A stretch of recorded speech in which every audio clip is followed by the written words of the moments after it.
है, बशर्ते हम कुछ चीज़ें को समझें और उसे अपने अंदर उतारें। तो तीसरा मेरा टॉपिक आपसे होगा कि फिजिकली यानी शारीरिक रूप से हमें और हमारी टीम को क्या कार्य करने हैं निरंतर सफलता के आयाम पर चलने के लिए।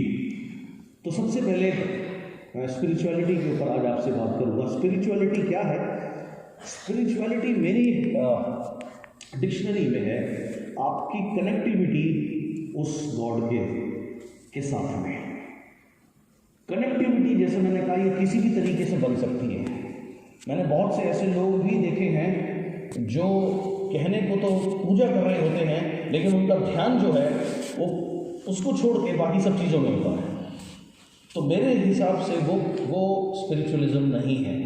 रियल स्पिरिचुअलिज्म क्या है? आपका कनेक्शन उस परमपिता परमेश्वर से, जिसको कहते हैं दिल का कनेक्शन, भाव। वो सिर्फ भाव की भाषा समझता है और ईश्वर हमेशा से भाव का भूखा रहा है। ईश्वर को ना हमारी चढ़ाई हुई चादर चाहिए ना हमारा चढ़ाया हुआ प्रसाद चाहिए। उसे सिर्फ भाव और सिर्फ भाव की ही भाषा समझ में आती है। सो वो भाव, वो कनेक्शन ही आध्यात्मिकता है या वो स्पिरिचुअलिटी है।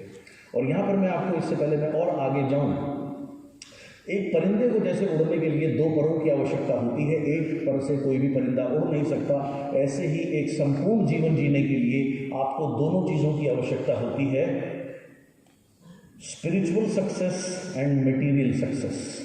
मटेरियल सक्सेस में क्या चीज़ें आती हैं? मटेरियल सक्सेस में आती है आपका धन, आपका पे आउट, आपकी कार, आपका घर, ये सब मटेरियल सफलता है। ये भी जरूरी है, बहुत ज़रूरी है, और इसके साथ साथ स्पिरिचुअल सफलता होना भी बहुत ज़रूरी है, तभी सुकून मिलेगा, नहीं तो सुकून नहीं मिलेगा। दोनों में से अगर एक भी चीज़ नहीं है, दोनों नहीं है तो जीवन बहुत ही कष्ट में है, अथाह का कष्ट में है। लेकिन दोनों में से अगर एक भी चीज़ आपकी लाइफ में नहीं है तो भी सुख में नहीं है। सो मैं चाहता हूँ आप सब लोग 200% अपने जीवन को जिए, 100% मटेरियलिस्टिक सक्सेस आपके पास हो और 100% स्पिरिचुअल सक्सेस आपके पास हो, और अथाह का सुकून आप अपने अंदर अनुभव करें और अथाह की एनर्जी आप अपने अंदर महसूस करें। राइट? सो ये मेरी हमेशा से टीचिंग रही है और जो मेरे स्पिरिचुअल गुरु हैं वो भी हमेशा यही सिखाते हैं। और कई बार हम कंफ्यूज हो जाते हैं कि अगर मैं उसका नाम लूँ तो मुझे धन की ज़रूरत नहीं है। जब तक आप जीवन में हैं, हर कदम के ऊपर आपको धन की ज़रूरत पड़ती है और वो रिसोर्स होना आपके पास वो बहुत इंपॉर्टेंट हो जाता है। Right? So the connectivity with God is the ultimate spiritualism. You come in the world without choice. आप इस पृथ्वी पर आए बिना अपनी चॉइस के। आप में से किसी ने भी नहीं चुना कि आप कब पैदा हुएंगे, कहाँ पैदा होंगे। अगर शायद आपकी चलती तो जहाँ आप पैदा हुए आप उससे अपग्रेडेड वर्जन में जाना चाहते हैं, बहुत अपग्रेडेड वर्जन में जाना चाहते हैं, आप शायद यहाँ पैदा नहीं होंगे। सो इसमें हमारी चॉइस नहीं होती, इट इज़ गॉड्स विल। ये उस परमपिता परमेश्वर की कृपा से, इच्छा से हमें ये जीवन मिलता है, मानव जीवन मिलता है ना। हमें एक सिंपल सी चीज़ समझनी है कि इस दुनिया में सबसे बड़ा जो क्रिएटर है वो सर्वशक्तिमान परमात्मा है, जिसने सब कुछ बनाया। राइट? ये पृथ्वी के ऊपर जितनी भी चीज़ें हैं, नेचर, राइट, समय पे बारिश आती है उसका अपना रोल है, हर सुबह सूर्यदेव आते हैं उनका अपना रोल है। अभी जब वो 2-3 दिन छुट्टी ले लेते हैं तो आप देखिए कितने लोग कितनी शीतलहर से परेशान हो जाते हैं, और गर्मियों में जब वो ओवर टाइम करने लगते हैं तब कितने लोग कितने परेशान हो जाते हैं। तो हर चीज़ का एक रोल है। एंड अगर आप नेचर को सिर्फ ऑब्जर्व करें तो नेचर या प्रकृति अपने आप में बहुत ही एक अद्भुत चीज़ है जिसमें सबका अपना अपना रोल है। राइट? आप देखिए चांद, सूरज, बारिश, हर चीज़, फल, फसल, सब्जी, कुदरत में इतनी खूबसूरत और अनमोल चीज़ें हैं। तो इन सब का जो क्रिएटर है, द अल्टीमेट लॉर्ड, वो सबसे बड़ा मैन्युफैक्चरर है, वो सबसे बड़ा क्रिएटर है, उसने सारी चीज़ों को क्रिएट किया है ना। जब वो इतने बड़े क्रिएटर हैं, सर्वशक्तिमान हैं, तो जाहिर सी बात है जो सर्वशक्तिमान है वो कभी भी ऑर्डिनरी प्रोडक्ट नहीं बना सकता। राइट? आप किसके प्रोडक्ट हो? आप अपनी मर्जी से नहीं आए हो, आपको उसने जीवन दिया, वो सर्वशक्तिमान परमपिता परमेश्वर है। तो आपका क्रिएटर कौन है? आपका रियल क्रिएटर वो है। तो जब रियल क्रिएटर वो है और वो कभी भी खराब प्रोडक्ट नहीं बना सकता। राइट? तो इसका मतलब अगर आपको उसने क्रिएट किया तो आपके अंदर कुछ ना कुछ तो अच्छाई ज़रूर होगी, कुछ ना कुछ तो ख़ास बात ज़रूर होगी, कुछ ना कुछ तो यूनिक बात ज़रूर होगी। मतलब सिर्फ इतना है कि हम उस बात को समझें, अपनी स्ट्रेंथ्स को समझें, अपनी ताकत को समझें, उसे बढ़ाएं, और जो हमारी उतनी खास ताकत नहीं है, जैसे पॉजिटिव लैंग्वेज में वीकनेस नहीं बोलते हम बोलते हैं areas of concern. Areas of concern यानी कि जिन क्षेत्रों में हमें ध्यान देने की ज़रूरत है। सो एरियाज ऑफ कंसर्न हम सबके होते हैं जिन पर हमें थोड़ा और ध्यान देने की आवश्यकता होती है, लेकिन डेफिनेटली हम में से कोई भी एक व्यक्ति ऐसा नहीं है जो बिल्कुल 100% बेकार हो, जो कुछ नहीं कर सकता, ऐसा कुछ नहीं है। हम सबके अंदर कुछ ना कुछ बहुत सारी खूबियाँ रहती हैं, कुछ ना कुछ टैलेंट ऊपर वाले ने सभी को दिया होता है, लेकिन हम उसको भूल करके अपनी कमियों पे इतना ज़्यादा फोकस करते हैं कि हमें ऐसा लगता है कि हमारे सामने इतना बड़ा पहाड़ रूपी चैलेंज है जिसको शायद हम पार ना कर पाएँ। तो आपने इस चीज़ को अंडरस्टैंड करना है कि जब क्रिएटर गॉड है, ग्रेट मैन्युफैक्चर वो है, तो जो ग्रेट मैन्युफैक्चर है वो ऑर्डिनरी प्रोडक्ट नहीं बनाता। तो जब आपको उसने बनाया है तो आप ऑर्डिनरी नहीं हो, यू आर नॉट ऑर्डिनरी, आप साधारण नहीं हो। आप अपनी शक्ति को भूल सकते हैं, साधारण जीवन जी सकते हैं, लेकिन अल्टीमेटली आप चाहें तो इसको रिवर्स कर सकते हैं, अपने को बहुत बेहतर बना सकते हैं। और आज अपने को बेहतर बनाने के लिए ही हम लोग यहाँ पर एकत्रित हुए हैं। उसके बाद आपने सिंपल सी एक बात समझनी है, परमात्मा, परम, अल्टीमेट। परमात्मा मीन्स द लॉर्ड। लॉर्ड ने क्रिएट की जीवात्मा। मैं और आप कौन है? हम जीवात्मा हैं। सो परमात्मा क्रिएटर है जीवात्मा का, यानी मेरा, आपका, हम सबका। God created human being to its own image. ये बाइबल की लाइन है जो मैंने ली है बाइबल से। बाइबल में लिखा है कि भगवान ने इंसान को क्रिएट किया अपनी इमेज के सबसे नज़दीक, यानी अपने से सबसे नज़दीक ह्यूमन बीइंग को बनाया। और 84 लाख जीवन के फॉर्म हैं, 84 लाख योनियां हैं जिनमें जीवन है, जिसमें अनगिनत प्रकार के कीड़ों की एक अपनी अलग दुनिया है। सी वर्ल्ड जो है, समुद्र के नीचे की जो दुनिया है, वो उसकी अपनी अलग लाइफ चलती है। पक्षियों का अपना एक अलग वर्ल्ड है। अगर आप पक्षियों की वैरायटी देखें तो हज़ारों वैरायटी पक्षी के अंदर है। There are thousands type of birds. Similarly आप देखें विभिन्न प्रकार के जानवर। तो इस तरीके से अगर देखा जाए तो जीवन के 84 लाख रूप हैं। उन 84 लाख में से सर्वश्रेष्ठ नंबर 1 इज ह्यूमन लाइफ। जो नंबर 1 जीवन है वो है मनुष्य जीवन। तो 84 लाख में से प्रभु ने आपको एक नंबर दिया, यानी फर्स्ट पोजीशन दी। तो आप बहुत स्पेशल हो, तभी आपको वो फर्स्ट पोजीशन मिली है। अगर आप स्पेशल नहीं होते तो आपको ये फर्स्ट पोजीशन मिली ही नहीं होती। आपको शायद किसी कीड़े के रूप में या पक्षी के रूप में, किसी जानवर के रूप में भी आप जन्म ले सकते थे। तो अल्टीमेटली कहने का अर्थ क्या है कि आपने कुछ बहुत स्पेशल किया, तभी आपको ये फॉर्म ऑफ लाइफ मिली है। नहीं तो फॉर्म ऑफ लाइफ में, जैसे मैंने कहा, 84 लाख वैरायटीज़ हैं, कोई भी मिल सकती थी। हाँ, कुछ विशेषताएं only human being can laugh. सिर्फ इंसान को ही भगवान ने ये नियमत बख्शी है कि वो मुस्कुरा सकता है, हंस सकता है। आपने कभी किसी डंगर को हंसते हुए देखा? हाँ जी, नहीं ना, संभव नहीं है। आपने किसी छिपकली को दीवार पे टंगे हंसते हुए देखा? आपने किसी कॉकरोच को हंसते हुए देखा? आपने किसी मच्छर को मुस्कुराते हुए देखा? पॉसिबल नहीं है, क्योंकि कुदरत ने ये जो नियमत है ये सिर्फ आपको दी है। और मुस्कुराहट एक ऐसी कमाल की चीज़ है जो कैसा भी इंसान क्यों ना हो, उसको वो और बेहतर बनाती है, उसको वो और खूबसूरत बनाती है। So only human being can laugh and smile. ये विशेषता जो है वो केवल और केवल ऊपर वाले ने हमें ही बख्शी है। सो इसका जितना हो सके इसका सदुपयोग किया कीजिएगा। ग्रेटेस्ट गिफ्ट, ऊपर वाले की सबसे कीमती चीज़, मनुष्य जीवन, उसने आपको दिया। सो ग्रेटेस्ट गिफ्ट जो ऊपर वाला किसी को भी दे सकता है वो है ह्यूमन बर्थ या ह्यूमन लाइफ। जैसे आप किसी के पास जाते हैं, आपके जो बड़े लोग होते हैं, जब हम छोटे बच्चे होते थे तो माता पिता से हम क्या गिफ्ट एक्सपेक्ट करते हैं हमारे बर्थडे पे, या हमारे यदि अच्छे नंबर आए या कोई नववर्ष हो तो हम उम्मीद करते हैं कि हमें ये गिफ्ट मिलेगा। बच्चों को बहुत एक्साइटमेंट होती है, मेरा बर्थडे आ रहा, मुझे क्या गिफ्ट मिलेगा। सो जो ग्रेटेस्ट गिफ्ट, सबसे बड़ा दाता कौन है? दाता एक ही है, राइट, जिसमें जो सबको देने वाला दाता है। तो उस दाता ने आपको सबसे बड़ा गिफ्ट दिया है ह्यूमन लाइफ के रूप में, राइट। इस सिंपल सी चीज़ को आपने समझना है। नाउ आपको अगर कोई भी चीज़ मिलती है, सपोज करिए आपके घर में कोई बच्चा है, आपने उसको कोई साइकिल दिलाई, और अगर वो साइकिल को बहुत प्यार से रखता है, बहुत अच्छे से चलाता है, साफ करके रखता है, बहुत वेल मेंटेन्ड करके रखता है, तो आपको कैसा लगेगा? अच्छा लगेगा, राइट। और आपका आगे भी मन करेगा कि इस बच्चे को मैं और भी कुछ, जो भी मेरी औकात है उससे ज़्यादा मैं इसको बच्चे को दिलाऊँ। ये सब गुड।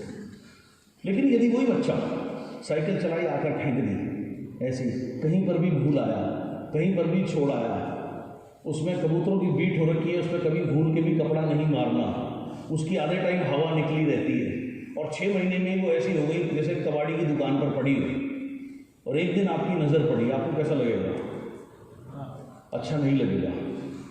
और आगे अगर वो कोई कहेगा कि मुझे ये गिफ्ट दे दो, तो आपके मुंह से स्वतः निकलेगा पहले जो दिलाई उसकी तो कदर करते, है ना।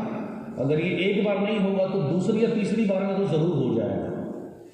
ये सब नो गुड। तो जब हमें कोई भी चीज़ मिलती है, अगर हम उसे अच्छे से संवारते हैं, अच्छे से रखते हैं, उसकी कदर करते हैं, तो हम किसकी कदर करते हैं? अल्टीमेटली आप उसकी कदर करते हो जिसने आपको वो चीज़ दी है। सिंपल भाषा में अगर मैं कहूँ, मान लीजिए आपके जीवन में कोई एक शख्स है जिसको आप बहुत ज़्यादा मानते हैं, वो कोई भी किसी भी रूप में हो सकता है, माँ के रूप में, पिता के रूप में, मेंटर के रूप में, पार्टनर के रूप में, किसी भी रूप में हो सकता है, और उस व्यक्ति ने आपको कोई भी अपनी चीज़ दे दी, उसने आपसे खुश होकर के से आपको एक पेन ही दे दिया। वो पेन हो सकता है 10 रुपए का साधारण पेन हो, लेकिन आपके लिए वो साधारण नहीं है, क्योंकि आपको उस व्यक्ति के द्वारा मिला है जिसको आप सबसे ज़्यादा पूजते हैं या इज्जत करते हैं। तो आपके लिए वो जो पेन है वो अनमोल है। यस। और अगर वो आपके लिए अनमोल होगा तो आप उसको बहुत प्यार से रखना चाहोगे, सालों साल आप उसको रखना चाहोगे। ऐसे कई लोग मुझे मिलते हैं, या आपने अपने जीवन में देखे होंगे, या शायद आपके साथ ऐसा कोई हादसा हुआ हो कि जब आप छोटे थे आपको कोई चीज़ दी गई और अब बहुत सालों तक आपने उसको संभाल के रखा, जहाँ आपके इमोशन जुड़े होते हैं। आपके साथ हुआ सर कुछ ऐसा? जी बताएंगे, माइक देना है जल्दी।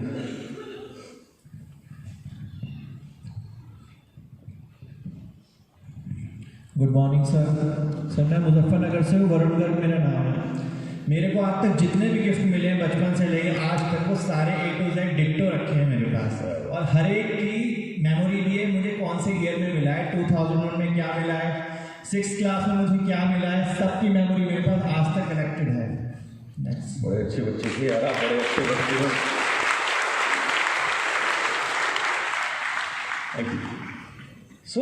आप जिस गिफ्ट को आप जितना संभालते हो, अल्टीमेटली आप किसकी इज्जत कर रहे हो? आप उसके देने वाले की इज्जत कर रहे हो। यस, समझ आई आपको सिंपल सी ये बात। सो सेम वे, जब आप उस गिफ्ट को एब्यूज करते हो, उसकी कदर नहीं करते, बेकदरी करते हो, तो आप उस गिफ्ट की बेकदरी नहीं कर रहे, आप उस देने वाले की बेकदरी करते हो। So abusing the gift is abusing the giver. ये लाइन समझ में आई आपको दोनों? सबको आई? गुड। लिखता अंग्रेजी में हूँ लेकिन समझाता बहुत सिंपल भाषा में हूँ, तो आपको समझ आ जाएगी अगर आप थोड़ा भी मेरे साथ रहेंगे तो।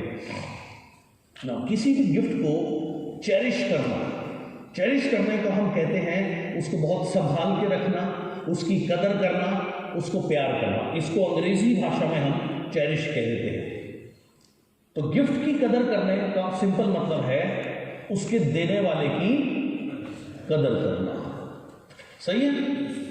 आप देखो हर एक कल्चर में, हमारे हिंदुस्तान में ये ज़्यादा होता है, अगर गलती से हमारा पैर किताब के ऊपर लग जाता है तो हम क्या करते हैं? ऐसे करते हैं, नहीं करते? राइट? क्यों? क्योंकि हम उसकी कदर करना चाहते हैं, हम उसको संभाल के रखना चाहते हैं।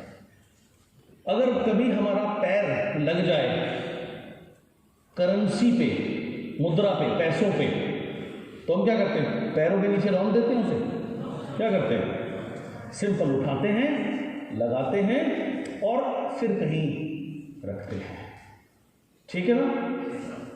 तो जब हम ऐसा करते हैं, हम क्या कर रहे हैं? अगर हम विद्या हमारे पैर पे लग जाए, हम तुरंत उसको माथे पे लगा के क्या करते हैं? रिस्पेक्ट देते हैं, बिकॉज जो विद्या की गॉडेस हैं, से गॉडेस सरस्वती, राइट, हम उनको रिस्पेक्ट दे रहे हैं।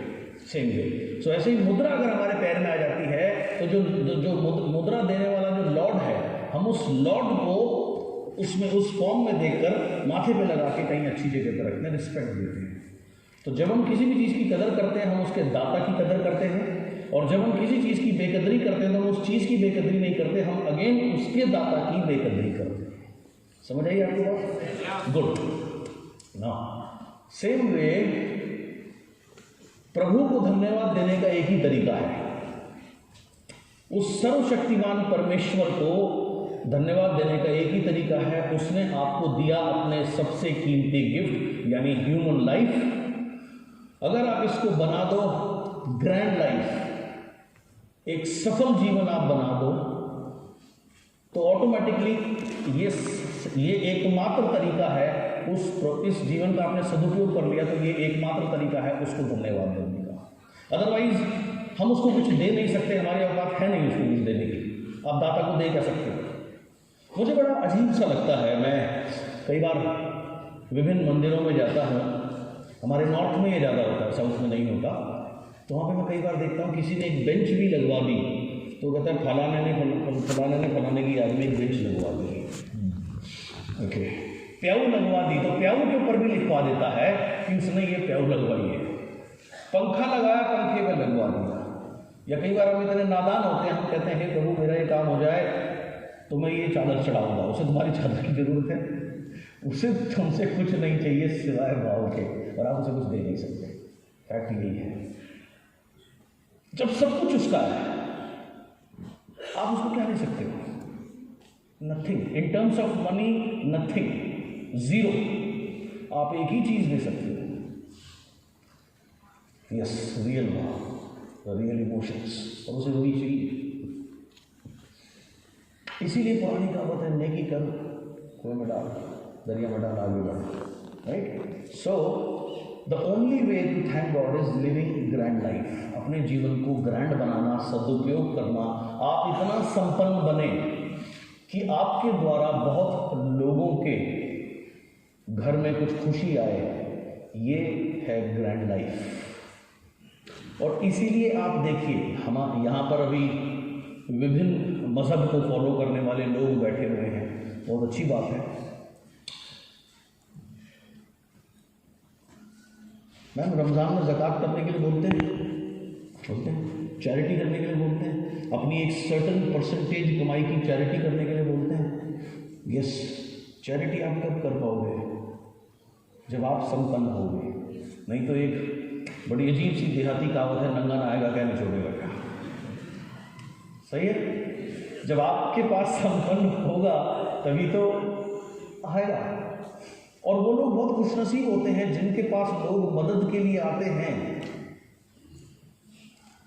सो ग्रैंड लाइफ की एकमात्र तरीका प्रभु को धन्यवाद, उसने आपको ये जीवन दिया, आप इस जीवन को आपने खूब इसमें सफलता हासिल करी, खूब उस अच्छे काम किए, तो आपने क्या किया? इस जीवन का सदुपयोग कर लिया। तो ये एकमात्र तरीका है उस परमपिता परमेश्वर को धन्यवाद देने का, और कोई तरीका है नहीं। राइट? एक छोटा सा एग्जाम्पल दूंगा, देना पसंद नहीं करता लेकिन और कोई एग्जाम्पल मेरे दिमाग में आ नहीं रहा तो मुझे देना पड़ेगा। अभी संक्रांत का दिन था, 13 तारीख का, बहुत सर्दी थी, तो मेरी मेड है जो मेरे यहाँ काम करती हैं 14 सालों से, तो वो मुझे राखी भी बांधती हैं। तो उन्होंने कहा भैया गार्ड लोग कुछ कह रहे हैं। तो मैंने कहा क्या कह रहे हैं? तो वो चुप हो गई। मैंने कहा बोलो ना क्या कह रहे हैं। तो बोले कुछ नहीं भैया, वो कह रहे हैं संक्रांत का दिन है, सर्दी बहुत है, भैया को बोलो एक कंबल दिला दें। तो मैंने कहा इसमें क्या प्रॉब्लम है। मैंने जो मेरे साथी हैं जो मेरी गाड़ी चलाते हैं उनको बोला, मैंने कहा यार एक काम कर, जो भी बेस्ट कंबल अवेलेबल हो वो बोले लेकर के आना।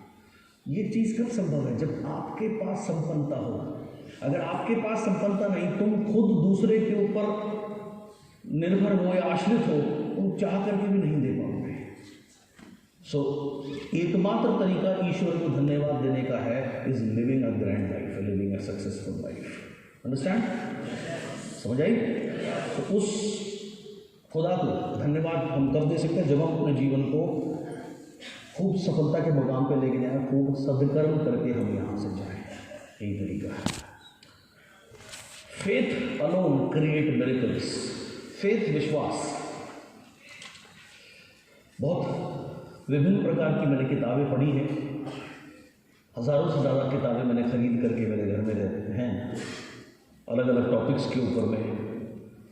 मैंने बाइबल भी पढ़ी, गीता भी पढ़ी, थोड़ी बहुत कुरान भी पढ़ी। कोशिश करता हूँ क्योंकि सब में अच्छी बातें ही लिखी हैं। गुरु ग्रंथ साहिब भी थोड़ी बहुत पढ़ी, समझने का प्रयत्न करता हूँ। हर रिलीजियस बुक में घूम फिर करके एक ही बात बोली गई है। अगर सारे मजहब की किताब को आप एक शब्द में अगर डाल दो या डाल पाओ तो वो शब्द क्या होगा, वो यही होगा, बिलीफ, विश्वास। किस पे? लॉर्ड पे। सही है? आप दुनिया की कोई मजहब की किताब पढ़ लेना, वो आपको यही सिखाएगी। हाँ, सिखाने के तरीके अलग होंगे, एग्जाम्पल्स अलग होंगे, स्टोरीज अलग होंगी, किस्से अलग होंगे, लेकिन निचोड़ यही है। जैसे बाइबल कहती है, if you have a belief equal to a mustard seed you can move the mountains. अर्थात अगर आपके पास विश्वास है सरसों के बीज के बराबर। सरसों का बीज कितना होता है? बहुत छोटा। अगर इतना भी विश्वास है तो आप पहाड़ हिला सकते हैं, यानी कि आप असंभव कार्य को संभव कर सकते हैं, ये कहा गया है। और यही बात हर मजहब में कही गई है। तो अल्टीमेटली कमी किसी चीज़ की नहीं है, कमी हमारे ही फेथ में होती है, कमी हमारे ही विश्वास में होती है, और इस वजह से हम ट्रैक से दूर होते चले जाते हैं। So faith alone can create miracles. Faith ही वो चीज़ है जो मिरेकल या विश्वास क्रिएट कर सकता है।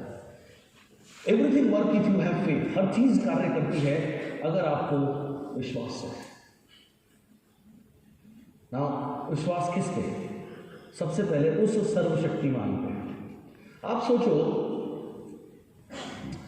आप बहुत संपन्न व्यक्ति हो, आप मान करके चलो, आप इमेजिन करो, आप बहुत अमीर हो, बहुत रिच हो, बहुत सक्सेसफुल हो, और आपके घर में एक छोटा सा बच्चा है 8 साल का। उसे सुबह पेपर देने जाना है दूसरे शहर या कहीं पर, किसी पढ़ाई के लिए जाना है। अब वो आपसे कह रहा है, पापा मम्मी जो भी, दीदी जो भी आपका रिलेशनशिप है, मुझे वहाँ जाना है। आपको पता लगा, आपका वेडन हो जाएगा। अब अगर वो बच्चा सारी रात चिंता करता रहे, मैं पता नहीं जा पाऊंगा या नहीं, जाऊंगा या नहीं, मुझे ले जाएंगे या नहीं, मैं पहुंचूंगा या नहीं, मैं होऊंगा या नहीं, तो आपको कैसा लगेगा? इमेजिन करिए, कल्पना करिए, कैसा लगेगा? अच्छा नहीं लगेगा। शुरू में आप उसको समझाओगे, हो सकता है उसे नींद नहीं आ रही, उसे चिंता है। चिंता किस चीज़ की है कि पता नहीं आप कल लेके जाओगे या नहीं, पहुंच पाऊंगा या नहीं। तो हो सकता है शुरू में आप उसको पहले समझाओगे प्यार से कि बेटा ऐसे नहीं करते, ऐसे नहीं करते, और वो लगातार रोना शुरू कर दे, नहीं नहीं नहीं नहीं, मुझे नहीं पता, मैं होगा या नहीं होगा, होगा या नहीं होगा। तो थोड़ी देर के बाद में आप इरिटेट हो जाओगे, नहीं हो जाओगे? और अगर ये प्रकरण कंटिन्यू रहे तो आप सुपर इरिटेट हो जाओगे, और शायद आप सुपर इरिटेट होकर बोलते भाड़ में जाना, अब नहीं लेके जाऊंगा। ऐसा भी हो सकता है, पॉसिबल।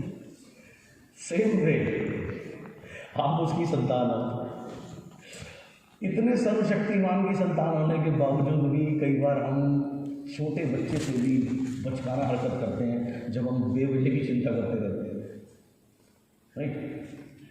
तो जो मिरेकल्स हैं वो गॉड के डोमेन में है, उसके हाथ में। एक छोटी सी स्टोरी सुनाता हूँ। एक बार एक बच्ची थी, वो अपनी गुल्लक लेके एक केमिस्ट की दुकान पे गई। केमिस्ट की दुकान में बहुत भीड़ थी। तो वो कुछ जो भी वो कहना चाह रही थी उसकी कोई सुन नहीं रहा था, क्योंकि एक तो बेचारी वो छोटी बच्ची थी और लोगों की भीड़ में लगभग दम गिर गई थी। तो जब उसकी बात किसी ने नहीं सुनी तो उसने काउंटर पे जोर से अपनी कुल्लक दे के मारी, शोर हुई, सब साइलेंट हो गए। तो केमिस्ट वाले ने पूछा, बेटा आपको क्या चाहिए? उसने कहा, अंकल मुझे चमत्कार चाहिए। अब उसे समझ नहीं आया वो क्या बोले। तो उसने कहा, बेटा चमत्कार तो यहाँ नहीं मिलता। तो बोला, नहीं अंकल आपके पास मिलता है, मुझे तो चमत्कार चाहिए, और देखो मैं पैसे भी लेकर आई हूँ और मेरे पास बहुत सारे पैसे हैं। उसने ये कहती अपनी गुल्लक नीचे फेंक के मारी, वो फूट गई, मिट्टी की गुल्लक थी। उसमें से एक एक करके उसने पूछा कितने पैसे? उसने कहा, अंकल अभी देती हूँ। उसने एक एक करके गिने, उसमें सिक्कों के रूप में 19 रुपये थे। उसने कहा, अंकल इसमें 19 रुपये, मुझे चमत्कार दे दो। साइड में जो भीड़ खड़ी थी उसमें एक व्यक्ति को ये किस्सा बहुत ज़्यादा छू गया। तो उसने कहा, बेटा क्या परेशानी है, आपको क्या चमत्कार क्यों चाहिए, आप क्या करना चाहते हो? तो वो बोली, अंकल मेरा एक बड़ा भाई है, उसको दिमाग में कुछ परेशानी है, दिमाग में बुखार हुआ, उसको मम्मी पापा हॉस्पिटल लेके चले गए और 1 महीना हो गया वो घर नहीं आया। और जब मैं पूछती हूँ कि भाई कब आएगा, तो मम्मी कहती है कि अब तो उसे चमत्कार ही वापस ला सकता है। और एक दिन मैंने सुना मम्मी पापा आपस में बात कर रहे थे कि हमारे पास पैसे नहीं है, अब तो चमत्कार ही उसको वापस ला सकता है, तो मैं चमत्कार लेने आई। तो ये जो व्यक्ति थे ये साधारण व्यक्ति नहीं थे, ये बहुत बड़े न्यूरो सर्जन थे। तो इन्होंने उस बच्ची का घर पता, उस बच्ची के साथ घर गए, उसके पेरेंट्स से मिले, पूछा क्या बात है। उस हॉस्पिटल में जहाँ वो एडमिट था वहाँ गया, वहाँ से अपने हॉस्पिटल में शिफ्ट कराया, उसको ऑपरेट किया। एंड उससे पहले उसने उस बच्चे ने कहा कि आपके पास जितने पैसे हैं ये पर्याप्त हैं चमत्कार खरीदने के लिए। उसने उस 19 रुपये में उस बच्चे का पूरा ट्रीटमेंट किया। And by the way this is a real story.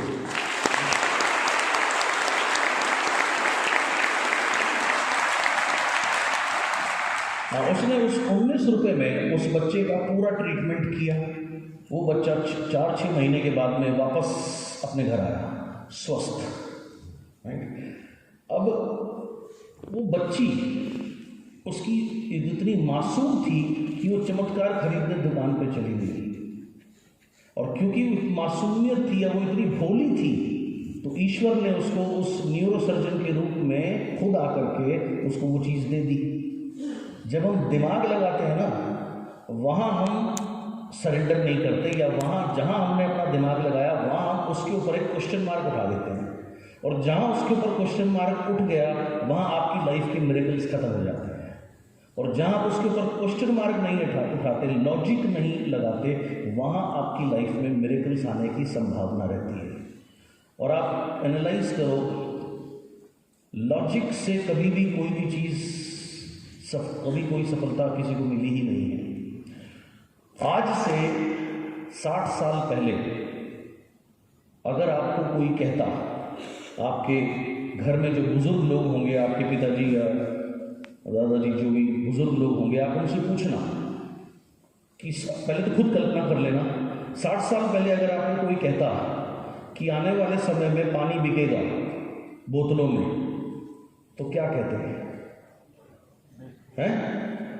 मानते? नहीं मानते। लॉजिक था, इलॉजिकल था? लॉजिक है, इलॉजिकल था? आज से 50 साल पहले अगर कोई कहता कि पानी बिकेगा, इलॉजिकल था ना। आज गांव देहात से भी अगर आदमी जाता है, चाहे जेब में पैसे हो या ना हो, वो भी एक पानी की बोतल खरीदता है। नल से पीना उसने भी बंद कर दिया। ये सब आज हम 20 जनवरी तो यहाँ पर एकत्रित हुए हैं। अगर पिछली 20 जनवरी को आपको कहता कि आने वाले समय में दुनिया बंद होने वाली है, तो लॉजिक या इलॉजिक? इलॉजिक हुआ या नहीं? गुड। सालों पहले चले जाओ, जब लैंडलाइन फ़ोन होते थे, तार वाले फ़ोन होते थे, घर में फ़ोन होते थे, तो उस समय फ़ोनों की स्थिति इतनी ख़राब थी, आदमी फ़ोन बुक करता था तो 10-10, 15-15 साल लगते थे कनेक्शन आने में। और आधे टाइम तो जो बुक करता था वो ऊपर चला जाता था, तब फ़ोन आता था। और फ़ोन आप लोग क्योंकि ज़्यादातर देहात क्षेत्र से हैं तो आप अच्छे से समझ पाएंगे जो गांव का दुकानदार होता था वो फोन लगा